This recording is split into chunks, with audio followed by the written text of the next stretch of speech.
Welcome. Welcome to our final Forward with Dementia webinar. I'm Henry Brodaty, and it's my privilege to be able to chair this session with you and moderate the speakers. So who am I? Well, I'm a researcher, a clinician, a policy advisor, and a strong advocate for people with dementia and their carers. I work at the University of New South Wales, Sydney, where I am a Scientia Professor of Aging and Mental Health. And I'm also co-director of the Centre for Healthy Brain Aging. I'm really proud to be leading this international consortium of 5 countries, which has developed Forward with Dementia, which is a guide for people with dementia and for family carers and for healthcare practitioners.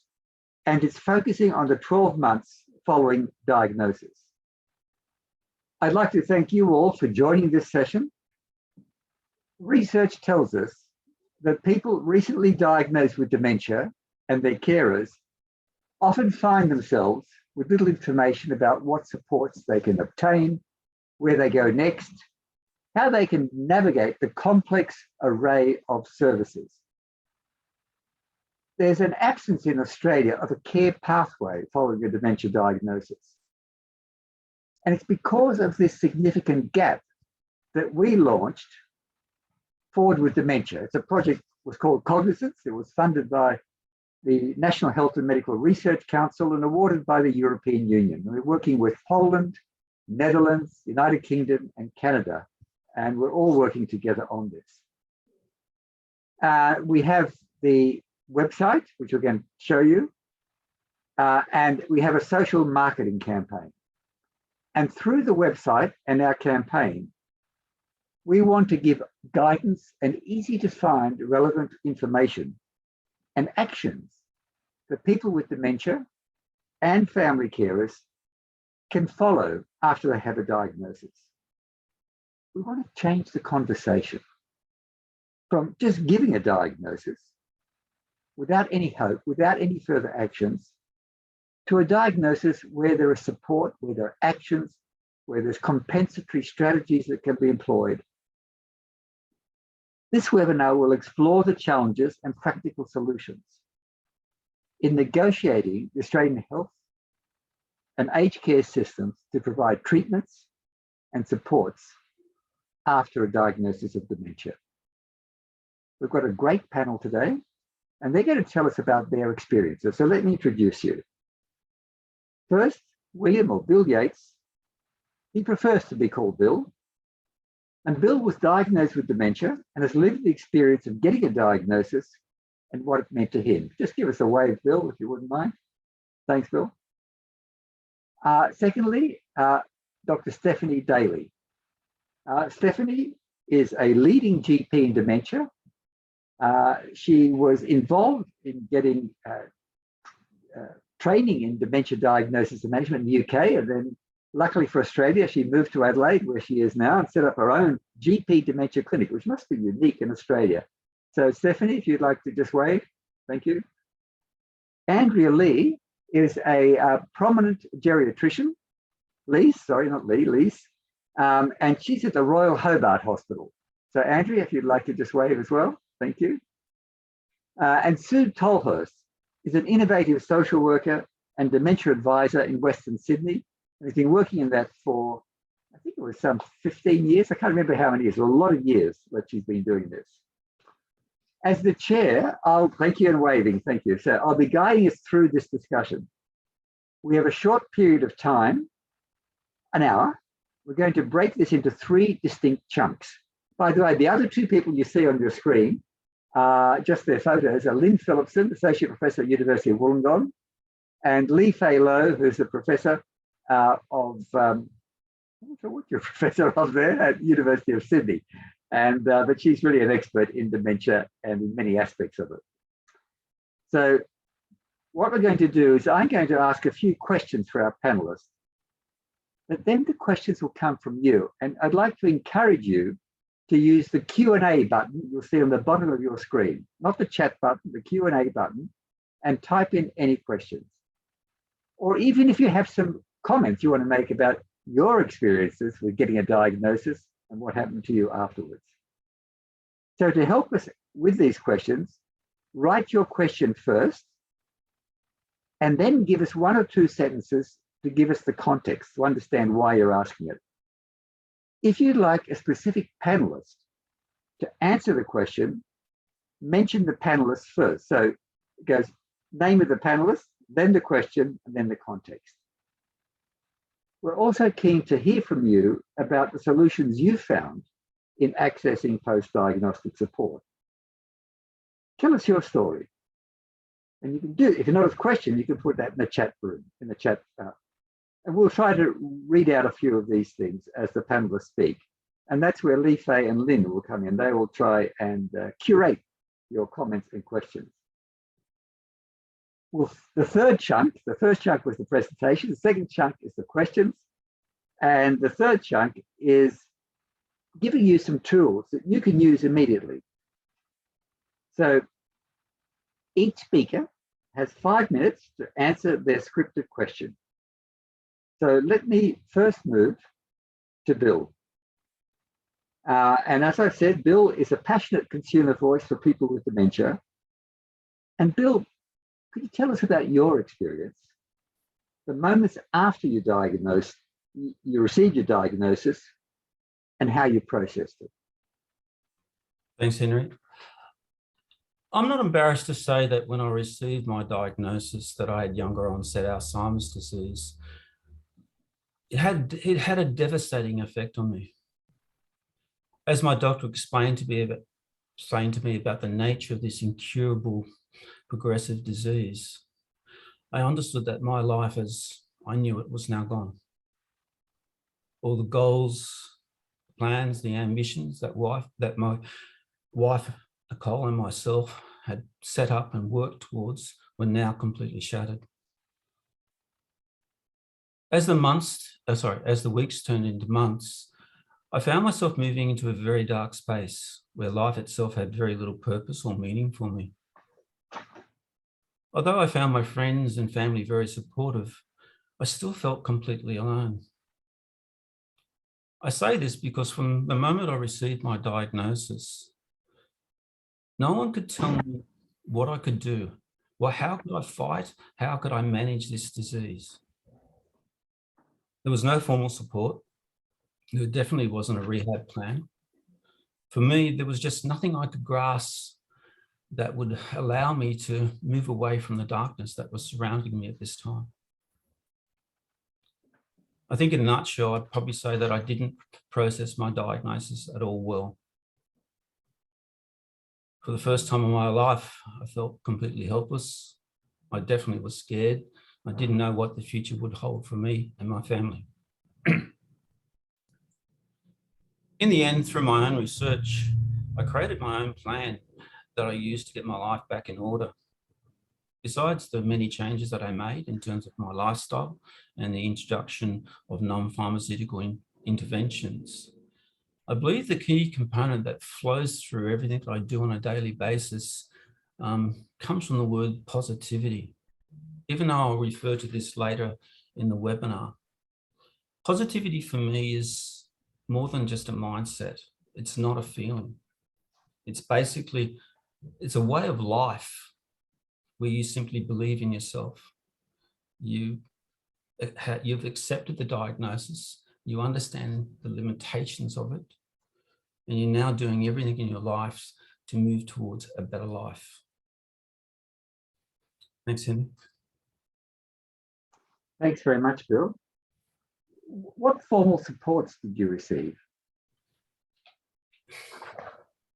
Look, from my perspective, I would say that there was none. I do have memories of being told, look, you can go home, you could change some of your diet, you could pay attention to the exercise, but basically come back in a couple of months' time, 3 months' time, and we'll just see how you progressed. And I went, wow.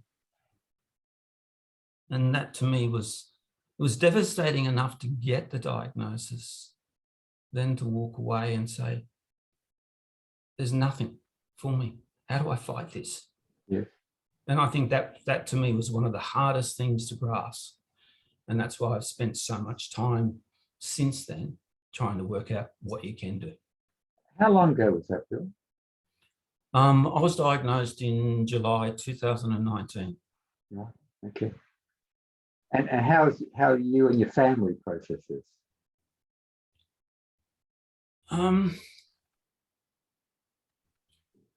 I have to say, initially, really bad. The effect was devastating. You can imagine. I've got 3 kids. From a family perspective, from an economic perspective, the whole world for us got turned upside down. And I think the hardest thing for me was the fact that there's me with my diagnosis and I wasn't doing anything about it. But, you know, how to explain to someone, your youngest, that this disease is incurable, yet I'm walking around, I've got no physical disability. It's obviously all in my head. Yes. So it's sort of, it just grows, you can't put that fire out. But yes. To answer your question, I don't think at all will. I don't think anyone can really handle it. Yes, okay. Well, it certainly highlights the problem that happens after diagnosis. So Bill, maybe we'll come back to you a bit later, and I'll go to Stephanie. And Stephanie, as a GP, what gaps, and having worked in 2 countries at least, what gaps do you find in the Australian health and aged care systems to provide treatments and supports after a diagnosis? And how typical is Bill's story to these gaps that you're going to tell us about? Yeah, I think Bill's story is pretty typical. And one of the biggest gaps, I think, is probably the knowledge that maybe the primary care practitioners have to actually deal with somebody who's just received a diagnosis of dementia. So I think that's one of the first things we need to start with, is looking at how to improve the confidence and knowledge of our primary care practitioners so that they can actually talk to people about the impact of something like that diagnosis. And then the next thing is actually, how do you structure some supports for people?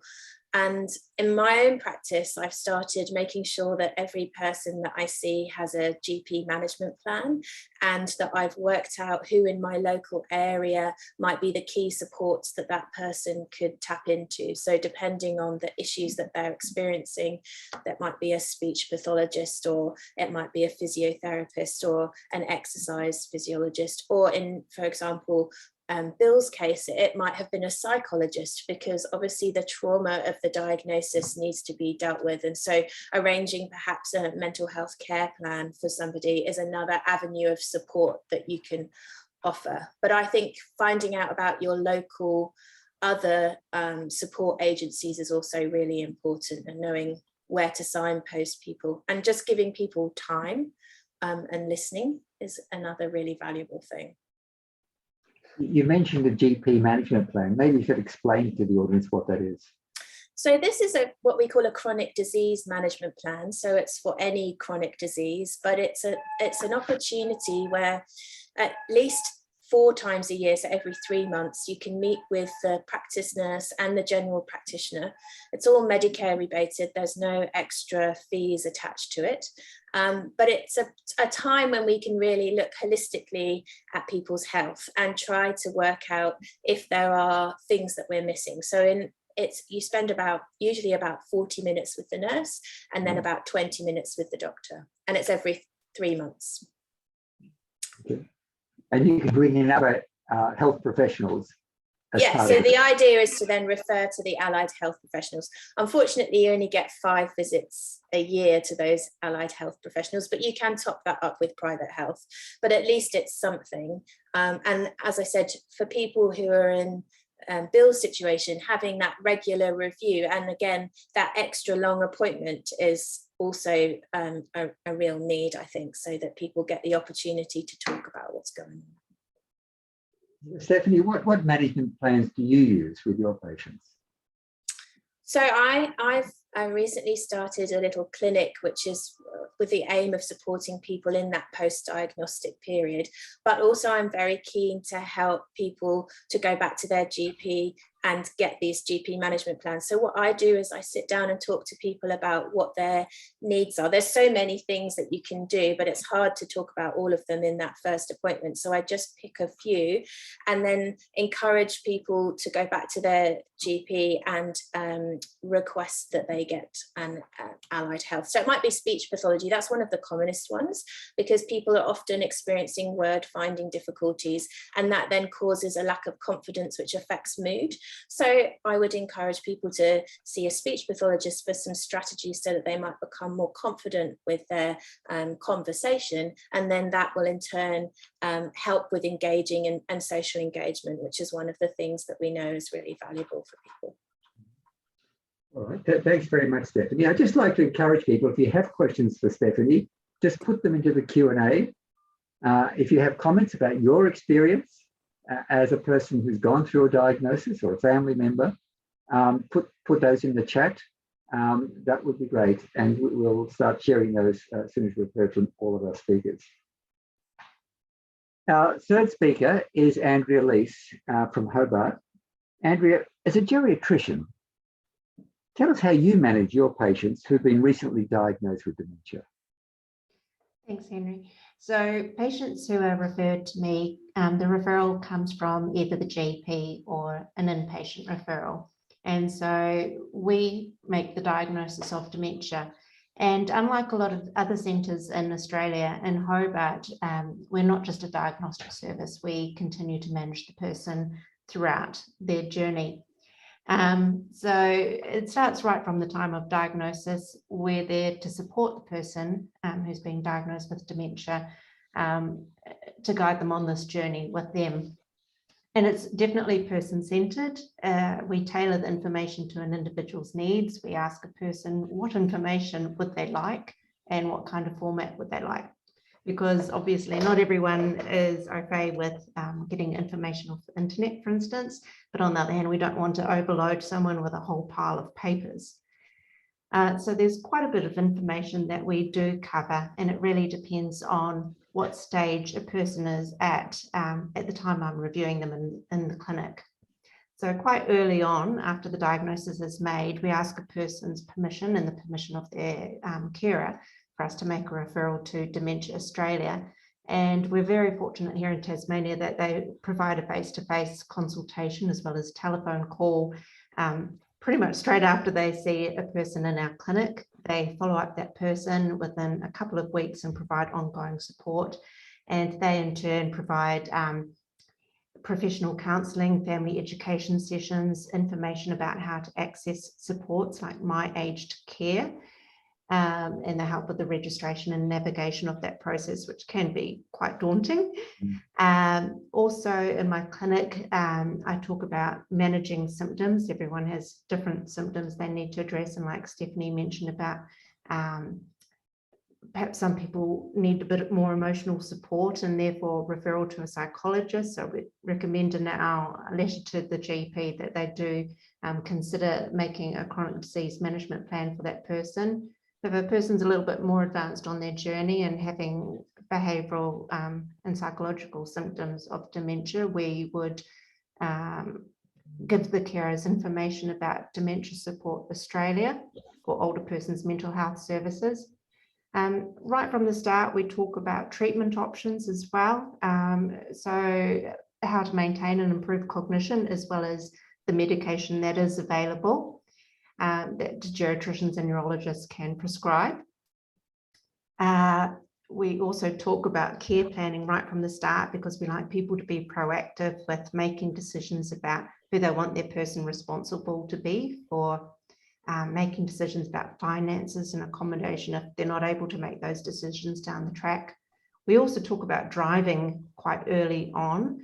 Not everyone who has dementia has to give up their license straight away, but just with the general tests we do in making a diagnosis of dementia, we might pick up that there are some concerns there with driving.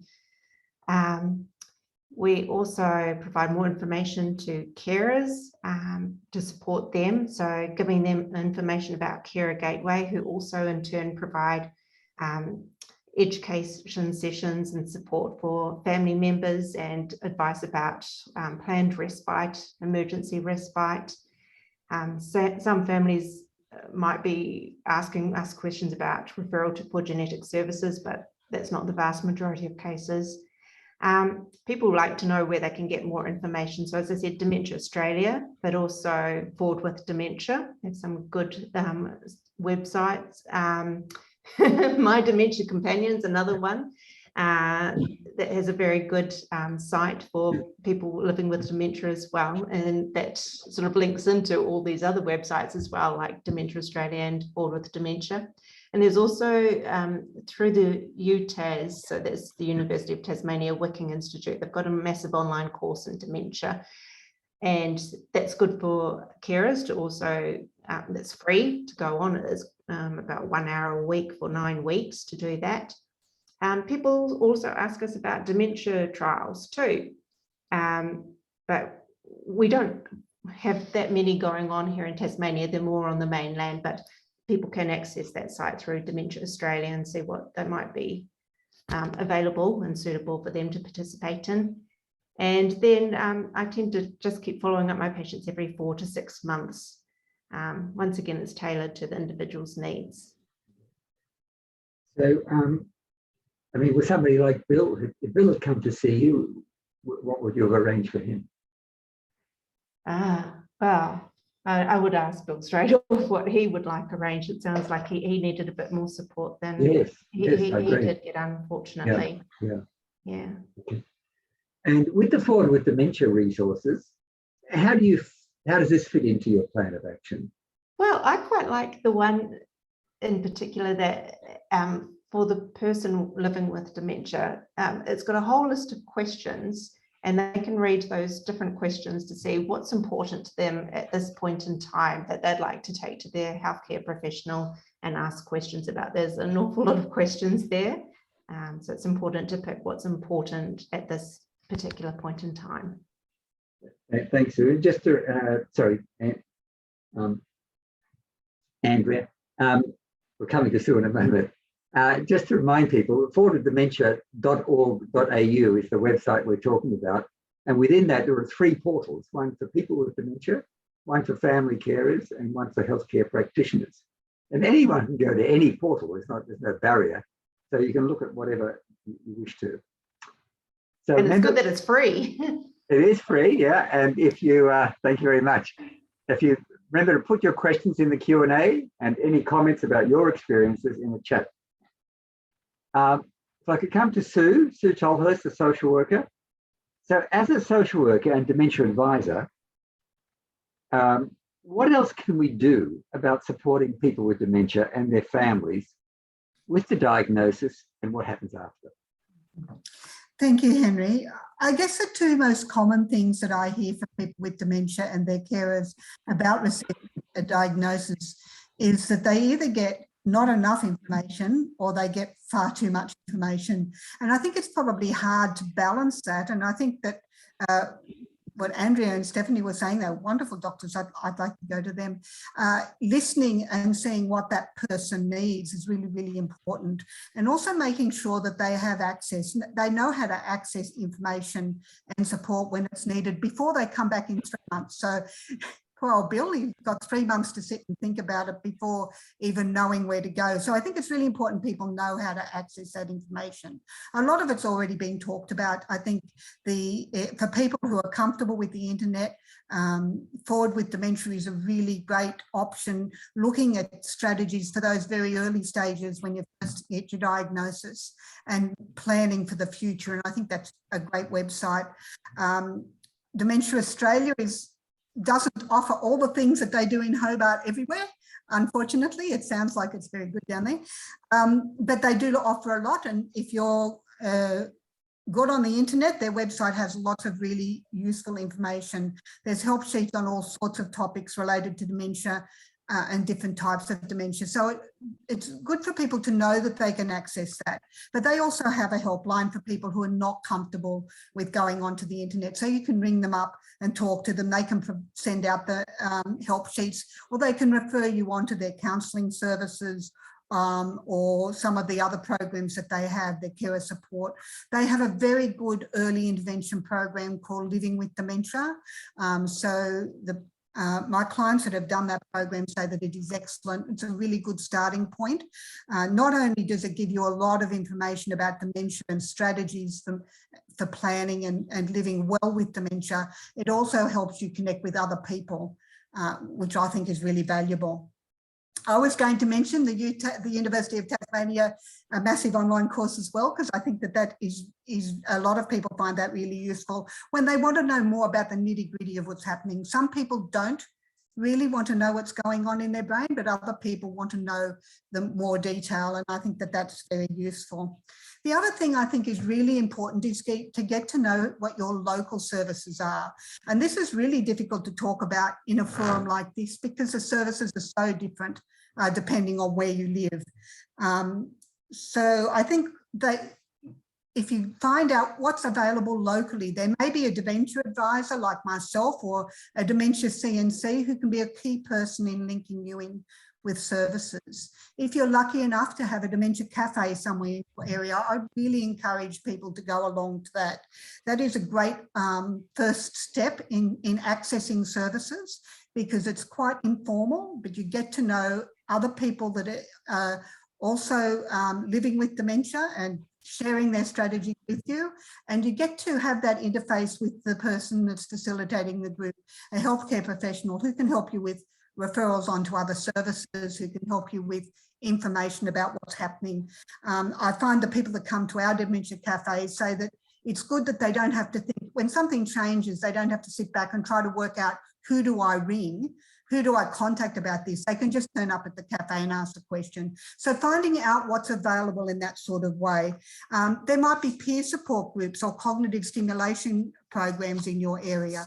There's probably is carer support groups because they're fairly common across the way. There's usually local information and education sessions that are worth thinking about as well.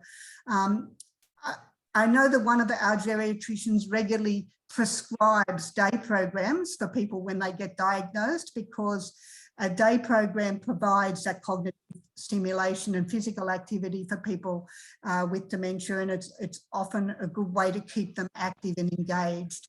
But I think looking around what's going on locally, and it is different in each area, so you might need to do a bit of detective work.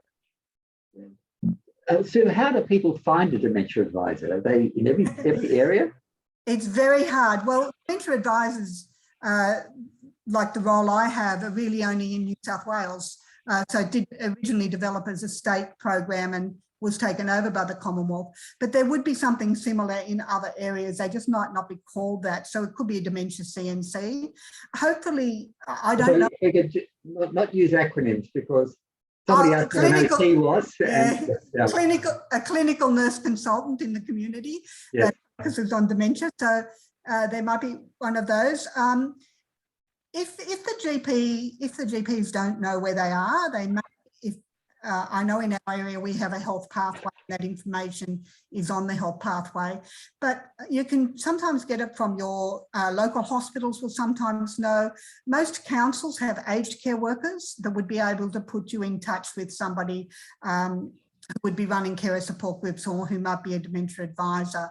We did have some pilots over the last 18 months of people helping, of navigators to help people with dementia navigate the aged care system, which is quite complicated.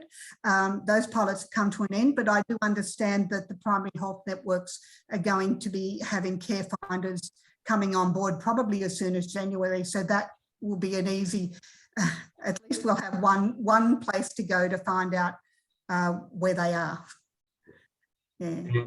And so, yes, navigators is something that I'm quite passionate about, but they're also called key workers or care coordinators. Yeah. And some areas of Australia, they do have them. I know a geriatrician in Adelaide, for example, who has one in his practice. But it's, and I think we can show that they actually save money, even though it's costly to appoint them. But and I think key workers and people like that are very important really right at the beginning, because sometimes people don't need all the other services. And that's how they usually find out about advisory services, is when they start accessing other support. But quite often, like Bill, they probably don't need Meals on Wheels or transport or something like that. So it is hard sometimes to find out who they are. Let me come back to you, Bill. How easy was it for you to find? I mean, we heard about all this wonderful information, Yeah. and we've got, you know, wonderful clinicians here, Andrea, Stephanie, Sue. You didn't have that. How easy was it? How hard was it for you to find all this information?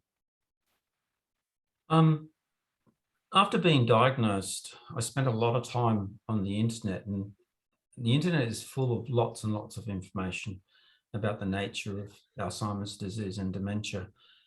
I learned about the causes, the risk factors, and how it progresses through the stages. The only problem is that a lot of it's very complex. And it's actually hard for a person living with dementia to actually fathom. And I suppose where that information filled a void for me, I was specifically looking for how best to manage this disease. And that's where I sort of came unstuck. I was reading journals or trying to read journals, picking up pieces out of it, trying to create my own plan, but I couldn't find, like, I can't remember ever finding one good website which actually answered or did everything for me. And this is one of the reasons why I feel it's important to have a website like for with dementia. It's user-friendly, it's easy to navigate. The information you find, it's relevant, it's up-to-date, and probably most importantly, it's written in a form that a person with dementia can actually understand. Well, we went to a lot of trouble to do that because we designed it with people with dementia and with family carers and with healthcare practitioners. We've had quite a few questions coming through. Stephanie, a couple from you. I've just been diagnosed with dementia. How do I find a GP who knows what to do, who's knowledgeable? Well, most GPs will have a bio on the website, and if you type into Google a few keywords, then if they have put dementia on there as their special interest, then hopefully you would find them that way. I'm hoping, so I'm a member of the Royal College of General Practitioners, and we've recently set up a subgroup special interest group for dementia. And so I'm hoping through that we might be able to at least create some kind of awareness of all the GPs in Australia who have an interest, because there are quite a few, and it would be good to know where they are based and how they can advertise that they have that interest. It seems to me that most GPs now in group practices, and you know, someone's interested in children, someone's interested in women's health, and someone's more interested in older people's health. And there are some GPs who specialise only in aged care, but that's more in looking after people in aged care facilities. And in my experience, there are a lot of people living in the community who need support, not necessarily, you know, there are still people in aged care facilities, but lots of people in the community. And I think that's our focus should be there as well. And Stephanie, how aware are GPs of these chronic disease management plans? GPs are very aware of chronic disease management plans. I just think that more awareness needs to be around the fact that you can use them for conditions such as dementia. And I think that comes back to my thing about knowledge and understanding. You know, we need to reframe dementia with more of a re-enablement and rehabilitation focus, and that it's a chronic disease. It lasts a long time. And so we should be supporting people like we support them with other chronic diseases. And so I think it's about getting the message out there about the fact that how useful a GP management plan could be for someone living with dementia. I mean, Bill, I get the feeling that no one offered you any hope at the beginning. You know, this is all downhill, get your affairs in order, come back in 3 months. I sort of, as harsh as that is, there's definitely so much truth in it. Like, from my perspective, I've probably never considered anything is incurable. There's always something you can do. And picking up what Stephanie was saying, I think I needed something like that. Yeah, look, okay, Bill, what you have to do is that you've got to just learn to accept the diagnosis for what it is, and you have to move on. And to move on, but to do that, you can do X, Y, and you can do a whole range of things. And out of that, it's a bit like COVID at the moment. We're learning with COVID that you can extend it. You know, like I was reading and seeing graphs that, you know, your lifespan's like that. And I'm thinking, well, okay, why can't I push it this way, flatten it out and live a lot longer? And that's what I was trying to grasp, trying to get it. How can I do this? I don't want to be just that number who fits into whatever number of years that you want to assign to a person with this diagnosis. I wanted to live longer. I wanted to live a better life. And to me, that was achievable. I just didn't know how to get it. Well, thank you. Really, for the whole panel, what can children do to make it easier? How can children be better involved or be part of this management plan? Anyone would like to answer that.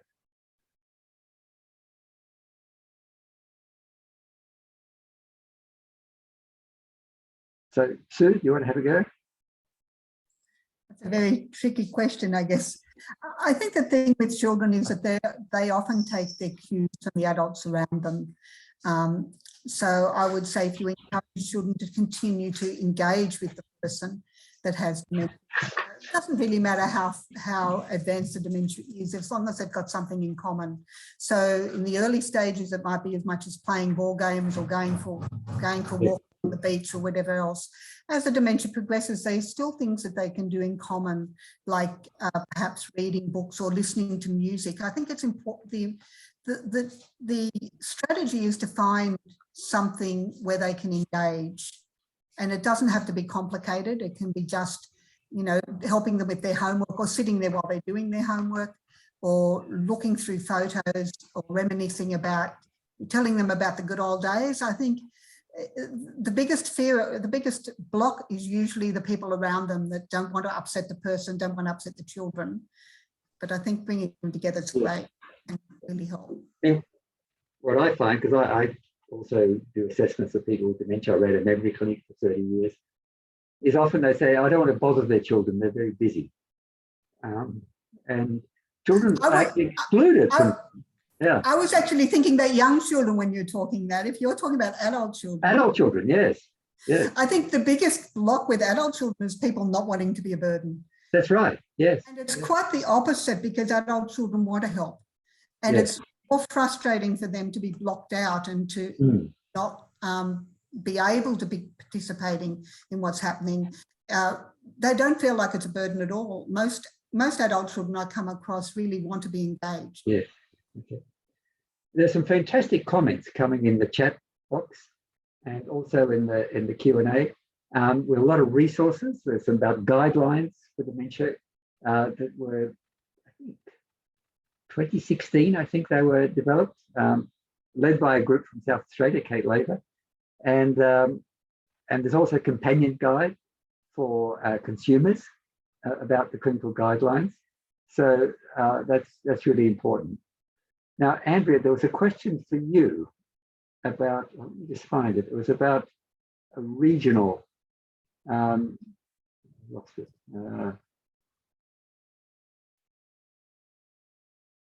Yes, we do local and regional clinics here in Yes, Tasmania. thank you, yeah. Some of them are under the TasReach banner.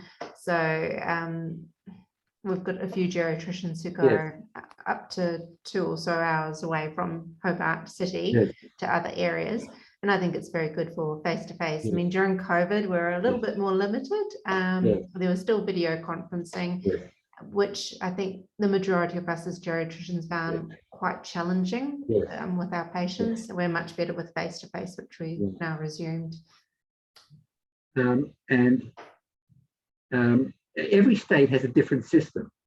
So Victoria, they have the Cognitive Disorders and Memory Services, or CADMS, which doesn't provide continuing care. It just does the assessments and then refers them back to the GP.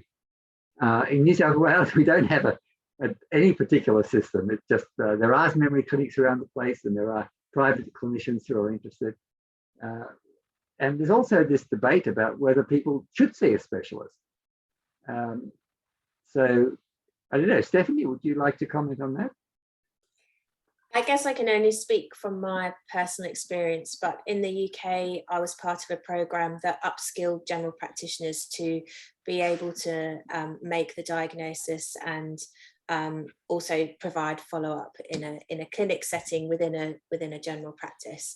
And I thought it was really good because it enabled me to understand so much more about dementia than I did before. And it also enabled me to share that knowledge amongst my fellow colleagues who perhaps hadn't had the benefit of learning so much about dementia. And it really set it inside a primary care environment, which I think for a lot of people, if they're familiar with their GP or their primary care clinic, can be a comforting place to go to rather than perhaps a hospital. So I think there's room for more models of care than perhaps just the specialist model.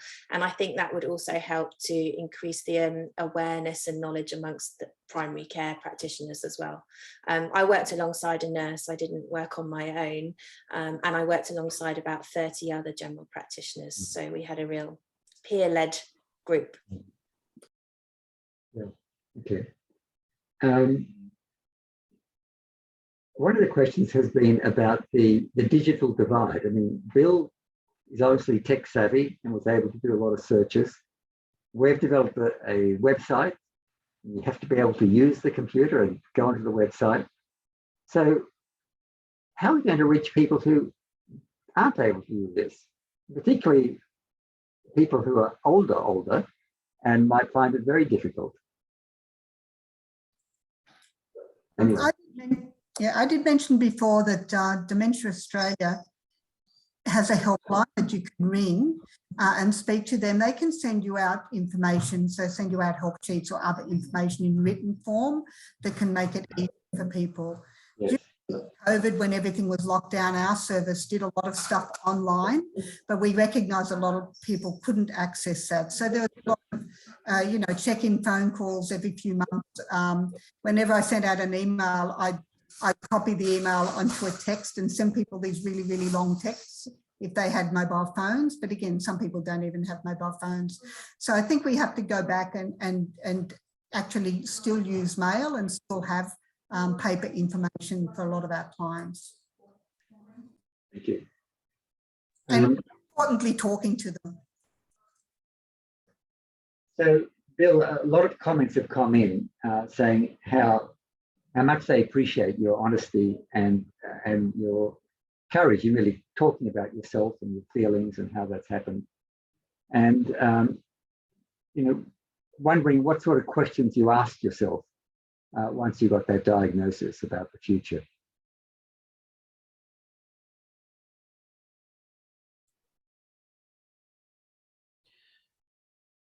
I suppose it was hard to live day by day, and that's what I was into. Given my background from an educational perspective, I was used to plans, I used to priorities, the whole lot. So to me, life was fairly ordered for me. So when sort of you get over the shell shock of the diagnosis, you realise that everything you've planned, everything that you thought was going to happen, the milestones in your life are gone. So it's actually very difficult to plan. And so your question is actually quite hard to answer for me, in the sense that because I had nothing to grasp, nothing which would give me a ray of hope, there was a whole period of my life where literature talks about becoming apathetic. I was clearly like that. Yes. Only when I decided that life is actually worth living and life was actually worth changing, that my whole life turned around. Yeah. Well, this positivity you mentioned right at the beginning, I mean, it's just wonderful to hear that. And that's something we're really trying to promote, that, just because you get a diagnosis of dementia, your life is not over. People can live very positive lives for many years with dementia. And there is a handicap, a disability. And we're a society now which is used to trying to compensate for disability. And somehow we don't get it into our heads with dementia that this is a disability. And like, a bad leg, you get a walking stick or a frame or something, a bad memory or whatever the disability is. you can work around it and work out ways you can still do the things that you love to do. Yeah. Can I say, like, in some ways, I talk about the end of my life, but can I actually say, I'm going to say something a little bit different. That I now realize that getting my diagnosis was the start of my life. Yeah. The end of it. It was the end of the life that I thought I was going to have. Yes. Now I can honestly say to you that 2 years, 2.5 years down the track, I'm actually enjoying my life. I'm enjoying all the different things that I'm doing. It's a breath of fresh air. So even though I sort of have memories of the questions and memories of what happened, that's not true now. Yes. And I think a lot of it, and I've done all the lifestyle changes, I've done all the MPIs, I've done all that. Yes. You know, something what really gets me up in the morning is what I believe, the essence of it, the whole concept of positivity. Yes. And I don't know whether I got that. So I was trying to get across. It's really important to do. You got it across very well, Bill. People are writing in saying you're inspiring, so you did it very well. Yeah. Can I just add to that I recently had the opportunity to talk to another person living with dementia, and what she said she wished someone had said to her at the point of diagnosis is that you need to find your music. You need to find the thing that makes your heart sing. Get rid of the negative. Try and lose that as best as you can. It's what you can do with your life, which is really important. So I came to sort of break the fourth wall, and Laurie, so this webinar is being put together by a number of people, and Laurie Mock from CHeBA, the Centre for Healthy Brain Aging, UNSW, is behind all the technical stuff, and Nora Wong is doing all the administrative stuff and really corralled us all into working this and making it all run smoothly. Laurie, people have asked, would there be a recording of this that they could watch, that we could perhaps link to on our Forward with Dementia website? So Nora or Laurie, I don't know if you want to answer that.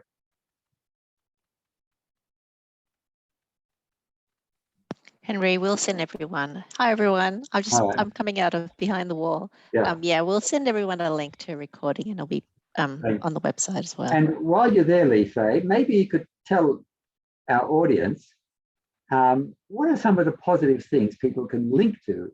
Somebody's asked, how do I get to an OT? How do I get to cognitive stimulation therapy or reablement?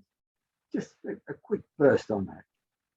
So you need to find a great GP like Stephanie, or just nudge your GP to give you a chronic disease management plan and ask if they can refer you to an OT.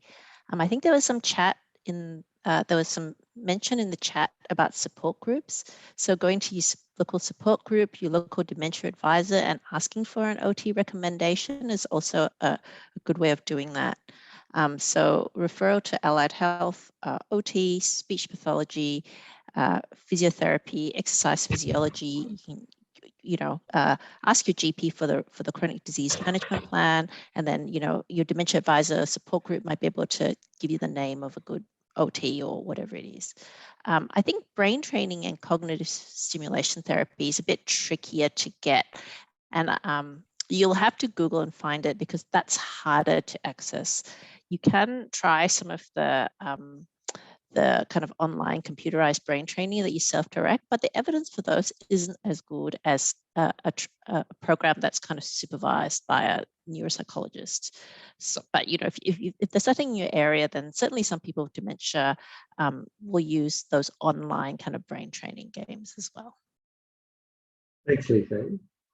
Some of the ones that my colleagues who specialize in this area talk about: Neuronation, Brain HQ, the Happy Neuron, and check my own. There's one other that I've forgotten. So, so there's quite a few out there, and a lot of them are making a lot of money too, because you have to pay to do them. But as Lee Fay says, it seems to work better for people before they have dementia or in the pre-dementia stages. But there are some benefits for people who've already developed dementia, and but even better if you're doing it in a group, if you're going to somewhere where you're supervised, then those things are very helpful. So we also provide some links to brain training programs on our Forward with Dementia website. So if you go to our website and you'll see those there.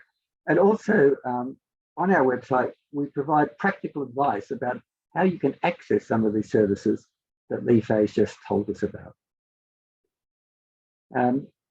Andrea, I'd like to bring you in again. We're running coming close to the end. I just wonder if any sort of take-home messages you'd like to give to our audience about what they can do to make the journey, as they call it. That's become a bit of a cliche, this journey business, but it is a change in one's life, a different direction. As Bill said, it was the start of a journey for him, not the end of a journey.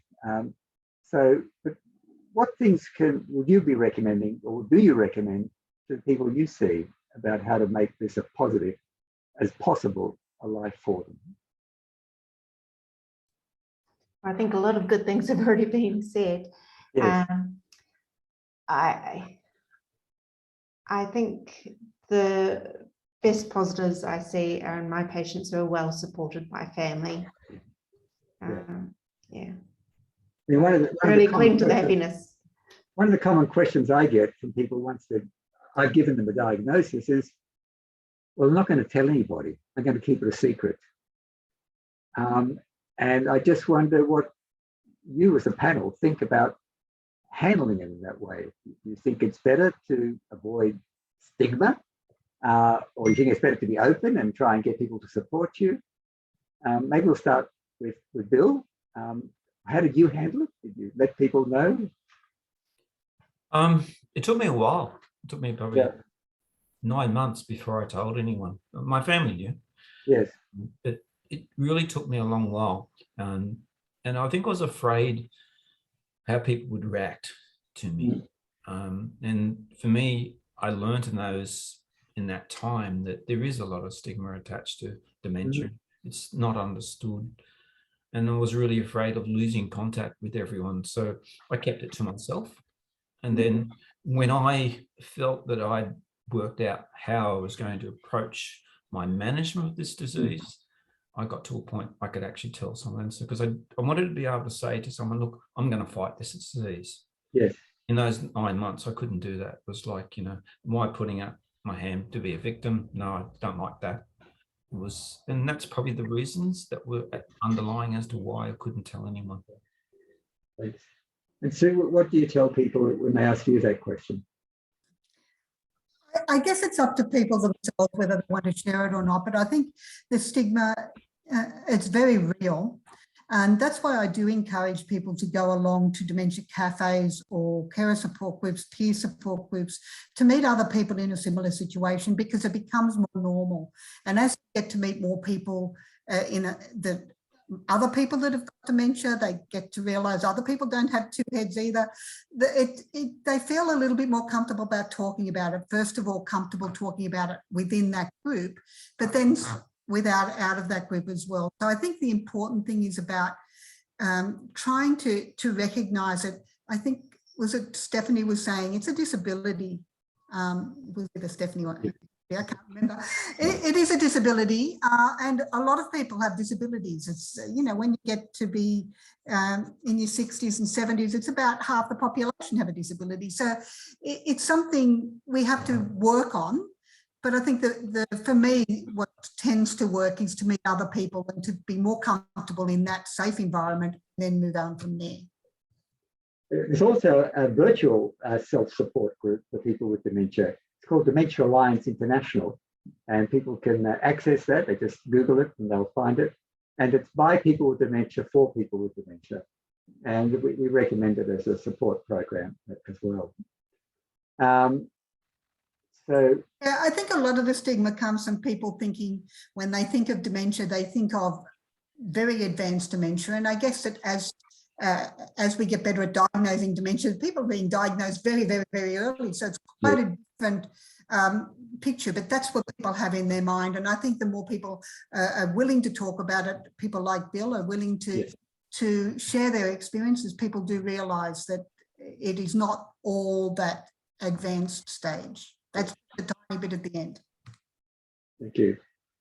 So we're coming to the end of this webinar. And I think what we've stressed is there's hope and there's positivity, as Bill says. And there's so much we can do to have a good life, even with this disability, and which will be positive not just for the person who's been given the diagnosis, but the family and those around them. And webinars like this are very helpful in breaking down the stigma and working together. And as you can see, it takes a team. It's the person, it's the family, it's the GP, it's the geriatrician, it's the psychologist, it's the dementia advisors. There's so much around there, and it's a matter of how to harness it and lead a better life. And part of this whole package is our forwardwithdementia.org.au or /au, both work, as a way of getting some very practical information about this. So I'm just going to go around our group here and ask if there's any final message you'd like to give to our audience before we close. So I'll leave Bill to last because he's I think, the star of our session today. He's really been very inspirational. And perhaps I'll go in reverse order. So Sue, I'll start with you first. I guess I just want to reinforce what you were saying, that you have to live with dementia, and the aim, I think, is to live well. There's still a lot of joy to be found in the world, a lot of fun and a lot of good times. And I think we don't want to focus all the time on what we can't do. So a lot more focus should be on the things that you're still able to do and do very well. So I think living well with dementia is important. Andrea? I think Sue just summarised it perfectly then, so I don't really have anything extra to add. Oh, okay, good day. And Stephanie?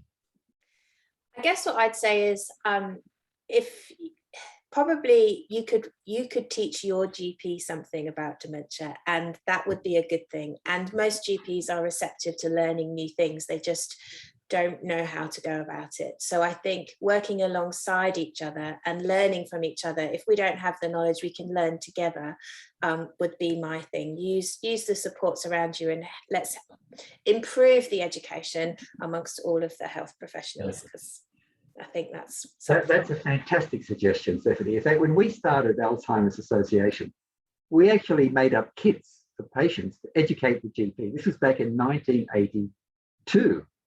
And most people never even heard of Alzheimer's in those days. And I mean, we can still do this thing. I mean, if you tell your GP about forward dementia, they can look it up and get some help with resources as well. And a final word from Bill. Any message you'd like to give people as we finish up? Firstly, let me agree with everything that everyone has said. In some ways you've stolen my thunder, but if I could just put it all together, I suppose the most important thing that I've learned is that you're not alone. You think you are, but you're not alone. Your family and friends are very important to you. It's not hopeless. There is hope. And a lot of it has to come from within you. You have to understand, you have to accept the diagnosis. And as soon as you can do that, and everyone's different, as soon as you can do that, you can start moving on with your life. And I do say a better life. It's, you know, the crunch is, yeah, it's incurable, but it's not the end, it's the beginning. And I love that phrase, find your music. I really Yes, yeah, I like that too, very much.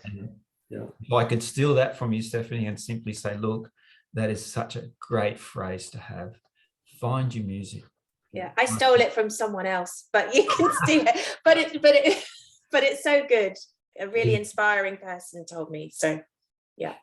So, if I could say it at the very end, Stephanie and I would encompass the whole lot and simply say, find your music.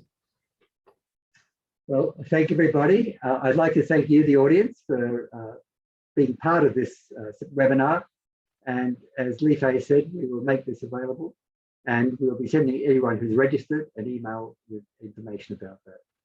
Andrea, Sue, Stephanie, Li-Fei, Lynn, Laurie, and Nora, and Bill, of course, thank everybody for your contributions.